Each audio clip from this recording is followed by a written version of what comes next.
Hello guys, आप सभी का स्वागत है मेरे स्टडी चैनल ज्ञान सागर यूआरडी में। जैसा कि आपको थंबनेल में बताया गया है कि आज से हम अपनी आगामी परीक्षाओं की क्लासेस शुरू करने जा रहे हैं। तो आज का हम टॉपिक लेके आ रहे हैं भारत की मिट्टी। आज का हमारा टॉपिक रहेगा भारत की मिट्टी। तो हम स्टार्ट करते हुए जाते हैं भारत की मिट्टी में। सबसे पहले हम भारत की मिट्टी में कुछ फैक्ट पढ़ेंगे। उन फैक्टों को शुरुआत करते हैं हम इस प्रकार। भारत की मिट्टी में सबसे पहले मिट्टी के अध्ययन को क्या कहा जाता है? तो मिट्टी के अध्ययन को आप सभी को पता होगा कि मिट्टी के अध्ययन को बोला जाता है पेडोलॉजी।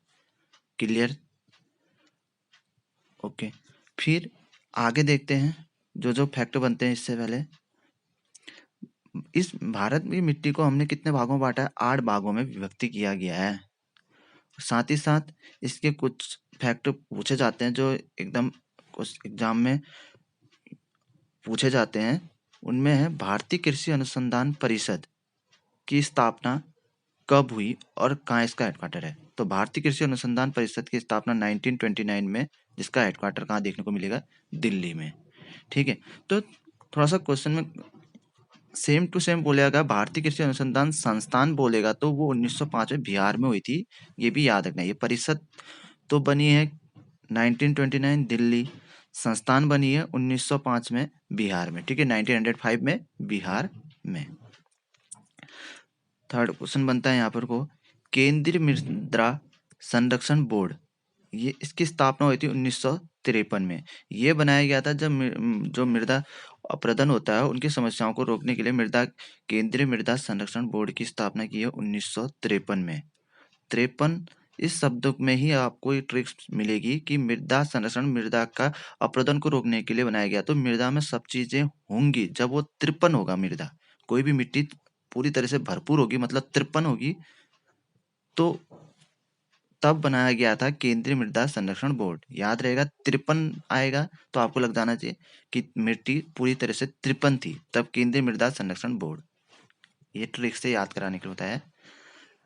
एक था जैसे मरुस्थली समस्याएं हुई थी, उसके लिए भी एक कजरी नाम की एक क्या बनाई थी, संस्था बनाई थी, जिसका इंस्टीट्यूट बनाया था। मतलब इसका फुल फॉर्म होता है central arid zone research institute. ठीक है, central arid zone research institute. ठीक है, जिसका हेडक्वार्टर कहाँ देखने को मिलेगा? आपको जोधपुर में देखने को मिलेगा। इसका हेडक्वार्टर आपको देखने को मिलेगा कहाँ? जोधपुर में। क्लियर रहा इतना? हमने मिट्टी में पढ़ा। सबसे पहले हमने पढ़ा इसमें आपको मिट्टी के अध्ययन को क्या बोला जाता है? पेडोलॉजी बोला जाता है। मिट्टी को 8 भागों में बांटा जाता है। भारतीय कृषि अनुसंधान परिषद, इसकी स्थापना 1929 में दिल्ली में हुई थी। अगर संस्थान पूछेगा तो 1905 बिहार में हुई थी। केंद्रीय मृदा संरक्षण बोर्ड बोलेगा तो मृदा में क्या होगा? पूरी तरह से 53 होगी, तो 1953 में हुई थी। और जो मरुस्थलीय समस्याओं से निवारण के लिए गया था, कजरी नाम का इंस्टीट्यूट बोलता है central arid zone research institute, जो कि जोधपुर में है। क्लियर रहा इतना? आगे देखते हैं। आकार के हिसाब से मिट्टी के प्रकार की बात की जाती है, तो आकार के हिसाब से मिट्टी को बांटा जाता है। ठीक है, थोड़ा सा आगे आपके लिए शब्द इंपॉर्टेंट है तो अब भी बता देता हूँ ये, कि आकार के हिसाब से मिट्टी के प्रकार होते हैं। क्ले होता है, सिल्ट होता है, सैंड होता है, ग्रेवल होता है। क्ले मीन्स मिट्टी का, सिल्ट गाद, बालू और बजरी। ठीक है, ये आकार के हिसाब से है, छोटे से बड़े की ओर जा रहे हैं। ठीक है, सबसे छोटा होता है क्ले। ठीक है, और इसी में क्या होता है, जो जितना छोटा वो उतना पानी सोखने की क्षमता उसमें अधिक होती है। ठीक है, तो इसका मतलब क्ले जो होगा यह पानी सबसे ज्यादा सोखेगा। Clear that? आगे जाते हैं। ह्यूमस एक शब्द होता है, इसका मतलब क्या हुआ? यह गाढ़े भूरे रंग का कार्बनिक पदार्थ होता है। यह भारतीय मिट्टियों में कम होता है। याद रखना, ह्यूमस क्या होता है? यह भारतीय मृदा में क्या होता है? कम पाया जाता है। क्लियर? अब हम सीधे चलते हैं आगे। मिट्टी में सबसे पहले हम पढ़ेंगे जलोढ़ मिट्टी। जलोढ़ मिट्टी हम पढ़ेंगे। जलोढ़ मिट्टी के बहुत सारे नाम होते हैं। दोमट मिट्टी इसी को कहा जाता है, कछारी मिट्टी इसी को कहा जाता है। यह क्या होती है? जो मतलब पानी द्वारा लाई गई मिट्टी होती है, पानी के बाहर नदियों द्वारा लाई गई मिट्टी होती है। ठीक है, इसमें पोटास की अधिकतम मात्रा होती है, और नाइट्रोजन फास्फोरस ह्यूमस क्या होता है, कम होता है। मैंने जहाँ बताया था कि ह्यूमस हमेशा ही क्या होगा, भारतीय मिट्टी में क्या होगा, कम पाया जाएगा, और नाइट्रोजन भी यहाँ कम पाया जाता है, फास्फोरस भी कम पाया जाता है। पोटास अधिकतम, सबसे ज्यादा भारत में जो मिट्टी पाई जाती है, जलोढ़ मिट्टी पाई जाती है, 40% भाग में क्या होती है, जलोढ़ मिट्टी पाई गई है। इसमें दो मिट्टी, बांगर और खादर प्रकार की मिट्टी पाई जाती है। बांगर होती है पुरानी, खादर होती है नई प्रकार की मिट्टी। ठीक है, बांगर बांगर है तो लग नाम से समझ में आ रहा है, बांगर कोई भंगार में बेचे जाते हैं, पुरानी चीजें बेची जाती है, तो इसका मतलब बांगर पुरानी मिट्टी होगी, खादर नई मिट्टी होगी। कंफ्यूजन क्लियर करना, खादर नई मिट्टी है तो ये बाढ़ से आई बनी होगी, ये गैर बाढ़ से मिली होगी। ठीक है, इन मिट्टियों को कहीं कहीं पर को आपको काप मिट्टी भी देखने को मिलेगा। क्या बोला जाता है, काप मिट्टी भी बोला जाता है। क्लियर, ठीक। तो अब क्लियर रहेगा। अब इसमें क्या होता है, सबसे यह बहुत ही उपजाऊ मिट्टी भी बोला जाता है, इसको क्या बोला जाता है, बहुत उपजाऊ होती है। ठीक है, इसमें कम उर्वरकों की आवश्यकता होती है और अच्छी माना जाता है, ज्यादा उर्वरक डालने की जरूरत नहीं होती, इसमें पहले से ही उर्वरक की मात्रा अच्छी होती है, तो अच्छी मिट्टी बोला जाता है। इसको धान की खेती के लिए सबसे उपयुक्त है, धान की खेती के लिए क्या है ना, सबसे उपयुक्त है ये। ठीक है, क्लियर, धान की खेती के लिए उपयुक्त मानी जाएगी। जैसे ये हमारे किस एरिया में हमको देखने को मिलेगी, तो हमको ये हमारी जलोढ़ मिट्टी, तो हमको ये तटीय भागों में हमको ये जलोढ़ मिट्टी देखने को मिलेगी। ये तटीय भागों में, पश्चिमी तट में हमको, ये पूर्वी तट में हमको देखने को मिलेगी, और साथ ही हमारे पंजाब वाले से लेकर ये पूर्वी भाग में असम, इस वाले भागों में हमको क्या देखने को मिलेगी, जलोढ़ मिट्टी का हमको एरिया देखने को मिलता है। बहुत ज्यादा 40% भाग है, कितना परसेंट भाग है हमारा, जलोढ़ मिट्टी का 40% भाग है। जलोढ़ मिट्टी के नाम ही है दोमट मिट्टी, इसी का नाम बोलते हैं, कछारी मिट्टी इसी को बोलते हैं। ठीक है, क्लियर रहना चाहिए। ठीक है, अब हम सेकेंड मिट्टी के बारे में पढ़ते हैं। सेकेंड मिट्टी के में आते हैं तो हम पढ़ेंगे अब काली मिट्टी। काली मिट्टी में देखा जाए तो काली मिट्टी क्या होती है, का निर्माण होता है ज्वालामुखी, जो ज्वालामुखी उद्गार होता है उससे जो बेसाल्ट चट्टान बनती है, उन्हीं चट्टान, जो बेसाल्ट चट्टानों से ही क्या होती है, काली मिट्टी का निर्माण होता है। ठीक हो गया। और इसे कहीं कहीं काली मिट्टी को लावा मिट्टी के नाम से भी बोला जाता है, काली मिट्टी लावा मिट्टी के नाम से भी बोला जाता है। इसका जो काला रंग होता है काली मिट्टी का, टिटेनीफेरस मैग्नेटाइट के कारण होता है। किसके कारण होता है, टिटेनीफेरस मैग्नेटाइट के द्वारा। क्लियर रहेगा, काला रंग हो गया, याद आ जाएगा तुम्हें कि टिटेनीफेरस काला क्यों पड़ा, टिटनस के सुई नहीं लगाई, उससे हम टाइट रंग करने से क्या हो गया, काला रंग पड़ गया, टिटेनीफेरस मैग्नेटाइट। क्लियर रहना चाहिए। आयरन, चूना और एल्यूमिनियम, मैग्नीशियम इसमें होता है। ठीक है, जीवाश्म भी भरपूर मात्रा में होता है काली मिट्टी में।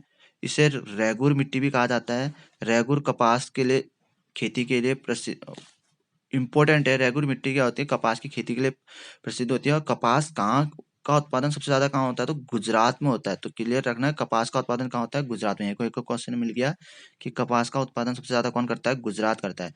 इसमें आपको ट्रिक बोले तो कपास पास हो गया, पास होके वो आगे आगे वाली क्लास में गुजरा, गुजरा। ठीक है, क्लियर रहेगा ना, पास होके आगे गुजरेगा ना, तो कपास की खेती कहाँ होगी, गुजरात। क्लियर, ट्रिक यहीं पर मिल गई, कपास की खेती गुजरात में सबसे ज्यादा उत्पादन होता है। क्लियर, ये क्या होता है, इसके गेहूं बाजरा ज्वार के लिए भी इंपॉर्टेंट है काली मिट्टी। और सबसे ज्यादा काली मिट्टी आपको देखने को मिलेगी तो महाराष्ट्र के इलाके में देखने को मिलेगी। कहाँ देखने को मिलती है, महाराष्ट्र के इलाके में सबसे ज्यादा काली मिट्टी देखने को मिलेगी। और बात की जाए प्रायद्वीपीय भारत, दक्कन का पठार, मालवा का पठार में यह काली मिट्टी देखने को मिलती है। तो सबसे ज्यादा बोलेंगे तो राज्य में तो महाराष्ट्र में मिलेगी सबसे ज्यादा मिट्टी, काली मिट्टी। और प्रायद्वीप भारत के अंतर का पहाड़, दक्कन का पठार, मालवा का पठार में देखने को मिलती है। महीन कण वाली मिट्टी होती है काली मिट्टी। अब आपको पहले मैंने बताया था पिछले थोड़ा सा आगे कि महीन कण वाली मिट्टी क्ले बोलते हैं ना, तो यह बहुत महीन कण वाली मिट्टी होती है। इस कारण यह क्या होती है, पानी सोखने की क्षमता इसमें अधिक होती है, पानी सोखेगी ये ज्यादा, तो इसे स्वतः जुताई या सिंचाई वाली मिट्टी भी कहा जाता है। इसी कारण, क्योंकि पानी सोख लेगी तो इसको सिंचाई की भी आवश्यकता नहीं होती है, जुताई आवश्यकता नहीं होती है, अतः इसे क्या कहता है, स्वतः सिंचाई जुताई वाली मिट्टी कहा जाता है। क्लियर रहना चाहिए इतना। ओके, आगे देखते हैं। एक क्वेश्चन ये भी पूछा जाता है कि अंतरराष्ट्रीय स्तर पर इस मिट्टी को चेरनोजम कहा जाता है। क्या कहा जाता है, चेरनोजन कहा जाता है, चेरनोजन। अंतरराष्ट्रीय स्तर काली मिट्टी को चेरनोजन, देखो चेरनोजन, चोर नोजा, इस टाइप से चेरनोजन मिट्टी कहा जाता है अंतरराष्ट्रीय। इस मिट्टी को बहुत ही चोरते हैं अंतर्राष्ट्रीय स्तर पर इस मिट्टी को चोर के ले जाते हैं, चैरनोजन नोचते हैं, चोरते हैं, तो इस टाइप से समझ में आ जाएगा ट्रिक में चैरनोजन कहा जाता है। उपजाऊ मिट्टी है, स्वतः हो जाती है, स्वतः जुताई वाली मिट्टी कहा जाता है, इसी कारण क्योंकि इसमें पानी सोखने की क्षमता अधिक होती है, दरारें पड़ जाती हैं, ठीक है। ये इस काली मिट्टी की खासियत होगी। अब आगे देखते हैं लाल मिट्टी के बारे में। लाल मिट्टी का निर्माण बोले तो कायांतरिक चट्टानें होती है, उनके विघटन टूट फूट के कारण होती है। क्लियर रहेगा, ये कायांतरिक चट्टान। और हमने ऊपर काली मिट्टी बोला तो वो ज्वालामुखी के बेसाल चट्टान के टूटने फूटने से, ठीक है। अब ये कायांतरिक चट्टानों के विघटन से होती है। इसमें लाल मिट्टी में क्या मिलेगा हमको, सिलिका आयरन की अधिकता मिलेगी, और नाइट्रोजन फास्फोरस ह्यूमस यहाँ भी कम मिलेगा। हर जगह नाइट्रोजन फास्फोरस ह्यूमस भी कम मिलता है, जलोढ़ मिट्टी में भी देखा था आपने कि नाइट्रोजन फास्फोरस ह्यूमस कम था, सिलिका आयरन यहाँ क्या होगा, अधिक होगा। जो ये यहाँ आपको इसमें जो लाल रंग होता है इसका, यह लो ऑक्साइड के कारण होता है। किसके कारण होता है, लो ऑक्साइड या फेरिक ऑक्साइड बोलेगा, दोनों ऑप्शन में कोई भी आए तो उसके कारण होता है। फेरिक ऑक्साइड के कारण इसका रंग क्या होता है, लाल होता है। आगे देखें लाल मिट्टी। लाल मिट्टी में क्या होता है कि जब जल योजित हो जाती है, मतलब जल मिला लिया जाता है, तो ये पीले रंग की दिखाई पड़ती है, इसलिए इसको पीली मिट्टी भी कहा जाता है, ठीक है। पीली मिट्टी जल समाहित होने पर पीली रंग की दिखाई पड़ती है, ठीक है। अब यह क्या होती है, ज्यादातर अम्लीय प्रकृति की देखने को मिलती है, ठीक है। अम्लीय प्रकृति की देखने को मिलती है, तो और यह क्वेश्चन बनता है कि अम्लीय जो प्रकृति की मृदा होती है, इसकी उर्वरकता बढ़ाने के लिए हम उसमें क्या मिलाते हैं, चूना मिलाते हैं, ठीक है। एक अम्लीय प्रकृति की उसमें चूना मिलाया जाता है। अगर ये सारी प्रकृति की जो मृदा होती है उसको उर्वरता बढ़ाने के लिए उसमें जिप्सम मिलाया जाता है। क्वेश्चन के दोनों में कंफ्यूजन क्लियर रखना कि अम्लीय प्रकृति में तो चूना मिलाया जाता है, सारी प्रकृति में क्या मिलाया जाता है, जिप्सम मिलाया जाता है उर्वरता बढ़ाने के लिए। क्लियर रहना चाहिए। और इसी लाल मिट्टी को उर्वरताहीन बंजर भूमि टाइप से कहा जाता है, टाइप की मिट्टी होती है ये, ठीक है। इसमें जो फसल होती है ना लाल मिट्टी में, बंजर भूमि टाइप की होती है, तो बॉसी नाम आ जाएगा आपका ट्रिक में, बाजरे की फसल। पूछा जाता है कि बाजरे की फसल के लिए कौन सी मिट्टी उपजाई जाए, लाल मिट्टी उपजाई। आलू या मोटे अनाज के लिए क्या आती है, लाल मिट्टी उपजाऊ होती है। सबसे ज्यादा ये देखने को कहाँ मिलेगी लाल मिट्टी, ये देखें तो लाल मिट्टी आपको देखने को मिलेगी हमारी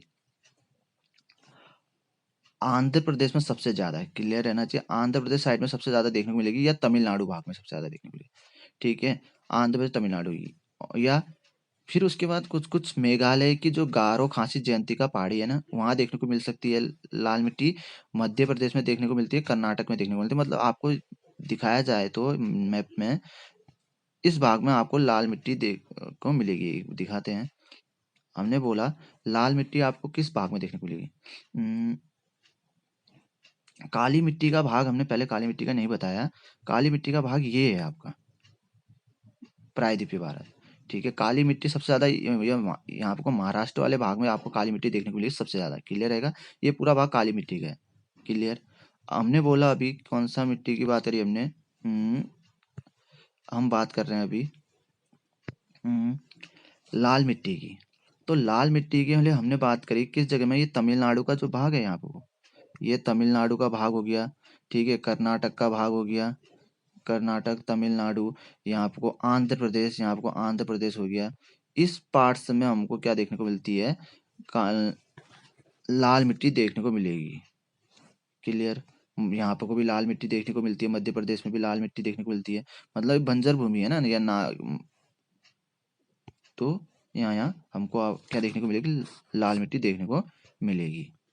क्लियर रह गया लाल मिट्टी के बारे में भी, ठीक है। अब हम पढ़ते हैं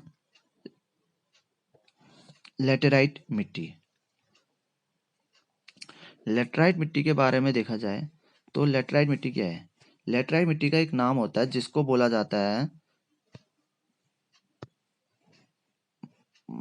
लेटराइट मिट्टी को दूसरा नाम मखरली मिट्टी भी कहा जाता है। क्या कहा जाता है, मखरली मिट्टी। कुछ कुछ भी पूछ सकता है कि लेटराइट मिट्टी बोले या मखरली मिट्टी बोले, आपको पता होना चाहिए दोनों सेम है। मानसूनी जलवायु आर्द्रता और शुष्कता से इसका निर्माण होता है। जो मानसूनी जलवायु पड़ती है उसकी कभी आर्द्रता कभी शुष्कता, ऐसे पड़ने से उसका क्या होता है, लेटेराइट मिट्टी या मखरली मिट्टी का निर्माण होता है। क्लियर रहेगा, ठीक है। इसमें आयरन सिलिका इसमें भी अधिक होता है, ठीक है। लेटेराइट मिट्टी में भी आयरन और सिलिका अधिक होता है।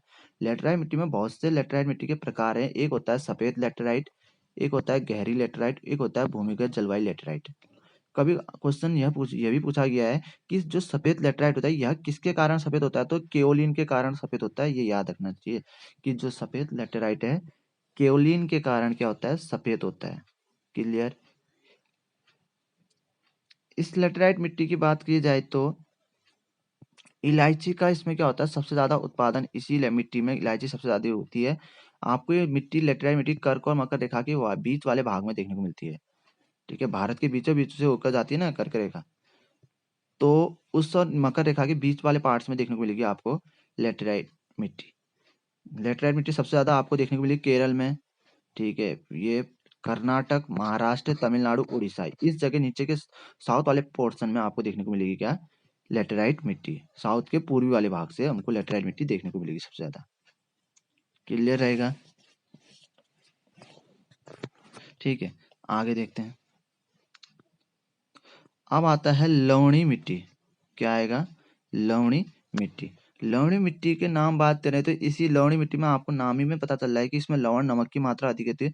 जो जहाँ नमक की मात्रा अधिक होती है आपने देखा होगा, जब क्या होता है जहाँ मतलब पानी वाला कुछ जगह है और उसमें धूप पड़ने की वजह से वो क्या हो जाती है, एक परत ऊपर वो पानी गायब होते हुए सफेद सफेद परत पर चढ़ जाती है, तो नमकीन भाग बन जाता है, ऊपर ऊपर परत में नमकीन भाग रहता है। उसी पे प्रकार की मिट्टी को कहते हैं लवणी मिट्टी कहते हैं। यह क्या होती है, रेह नाम से भी जाना जाता है इसको, ऊसर नाम से भी जाना जाता है और कलहर नाम से भी इनको जाना जाता है। ठीक है, यह क्या होती है ना, इस होने का रीजन क्या है कि जहाँ हम क्या करते हैं, ज्यादा सिंचाई करते हैं या ज्यादा उर्वरकों का प्रयोग करते हैं, तो उस जगह में यह लवणी मिट्टी के रूप में बदल जाती है। जहाँ सिंचाई ज्यादा होती है, उर्वरकों का प्रयोग ज्यादा होता है, तो वो मिट्टी लवणी मिट्टी के रूप में बदल जाती है। यह आपको देखने को मिलेगा हमारा गुजरात में सबसे ज्यादा, लवणी मिट्टी गुजरात में सबसे ज्यादा पाई जाती है, ये याद रखना। लवणी मिट्टी गुजरात में, और हमने पहले पीछे पढ़ा गुजरात में किसका उत्पादन ज्यादा होता है, तो हमने देखा था कपास का उत्पादन गुजरात में क्या होता है, ज्यादा होता है। और ट्रिक क्या थी, पास हुआ और आगे की क्लास में गुजरा। ठीक है, याद रहेगा। क्लियर। लवणी मिट्टी, रेह, ऊसर, कलहर, इस नाम से भी इसको जाना जाता है। इसमें नमक की मात्रा ज्यादा होती है। ठीक है, नमकीन मिट्टी के रूप में आता है। ठीक है, क्लियर। अब आता है हमारा दलदली मिट्टी, जिसको हम क्या बोलेंगे, दलदली मिट्टी लास्ट रहेगा हमारा, जिसको हम पिटमय मृदा भी बोला जाता है या जैविक मृदा भी बोला जाता है। दलदली मिट्टी को हम क्या बोलते हैं, पिटमय मृदा या जैविक मृदा। ठीक है, ये क्या होती है, ज्यादा जहाँ बारिश होती है उन इलाकों में दलदली मृदा पाई जाती है। जैसे उत्तराखंड के इलाकों में आपको दलदली मृदा देखने को मिलेगी, पश्चिम बंगाल वाले इलाकों में आपको दलदली मृदा देखने को मिलेगी। ये जैविक, इसमें जैविक भरपूर रहता है, जैव पदार्थ। ठीक है, तो इसको तभी इसी नाम से इसको क्या बोल दिया गया, जैविक मृदा नाम दे दिया गया। ठीक है, क्लियर रहेगा दलदली मृदा। क्लियर। बस एक लास्ट फैक्ट एक आपका रहता है कि हमने आपको बताया था कि जो सारी मृदा होती है, हमने पहले भी बता दिया है, सारी मृदा जो होती है उसमें क्या होता है, उसकी उर्वरता बढ़ाने के लिए उसमें क्या मिलाया जाता है, बोला था हमने जिप्सम को मिलाया जाता है। जबकि अम्लीय जो मृदा होती है उसमें क्या मिलाया जाता है, चूना मिलाया जाता है। दोनों में डिफरेंस देखना, एक में जिप्सम मिलाया जाता है, एक में चूना। चूना मिलाया जाता है अम्लीय में और जिप्सम मिलाया जाता है क्षारीय में। ठीक है, सो गाइस, तो आपको अगर ये वीडियो अच्छी लगी तो लाइक और सब्सक्राइब करना ना भूलिए। Thank you for watching.